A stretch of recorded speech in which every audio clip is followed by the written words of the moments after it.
Hey Rush, I wanted to reply to your email, make this quick post on my page, and I know a lot of other people um, kind of got some of these things confused as well. So I'm just making this quick video, for you most importantly, but then also anybody else who might have the same questions. So for everybody else, Rush was just, I'm trying to look at the email, that's what I'm looking up here.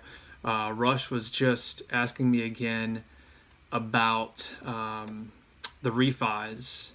And let's see here. Okay, so he was just wanting to figure out how the private lender would get paid off whenever you go do the refi. So for those of you, it's the same way or the same process. Let's say that you've got an existing loan, an existing mortgage, and then you sell your property.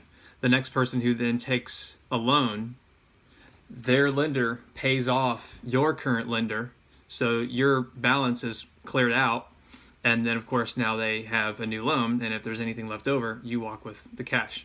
So it's the same thing as if you've got a private lender and then you go do a refi, then your new lender then is going to pay off your private lender. Now, the next thing that I think really that you wanted to kind of clarify was, let's see, you said, all right, that makes sense. You're cool with that. You're reading about the rate and term loan, that it would not generate new money, that it would only affect the interest and terms. That's correct. So that is a rate and term refi. The whole point of a rate and term refi is just that. It's not a cash out refi. If you want a cash out refi, then you have to wait. If you're trying to do this per Fannie Freddie guidelines, you have to wait 6 months for it to be seasoned for you to be able to do the cash out refi. Now, another thing that some people will step in and say, oh, well, I could do it the next day. It's called delayed financing if you try to do it the next day, where you're then trying to pull out money from the equity in the property. That's for a lot of people who use all of their own cash on a property and then turn right back around the next day, a week later, 3 months later, and then try to pull out cash out refi. Then they're pulling out all their cash from whatever they put in, assuming they had enough equity in the deal to pull it back out.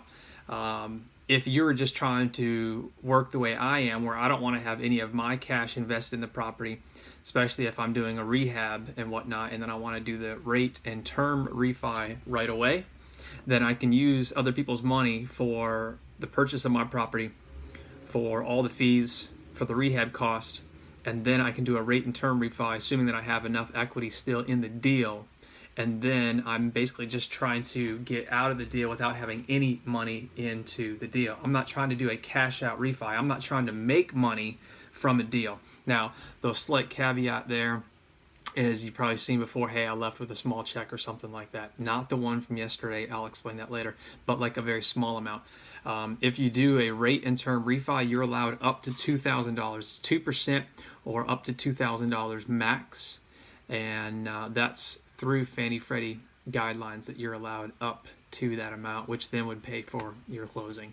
So you are getting a little bit back, but really it's the loan. You've already just increased the loan, and then they're giving you a little bit back from it. So it's almost like you're taking some cash up front, but you're really still having to pay for it because you still got that loan. So yes, you are correct. You would not be generating new money. You're just now buying rentals without any of your own cash. So you don't have to worry about generating new money. If you're buying properties without any of your own cash, why do you need money? So, all right, guys, talk to you soon. Thanks so much, Rush.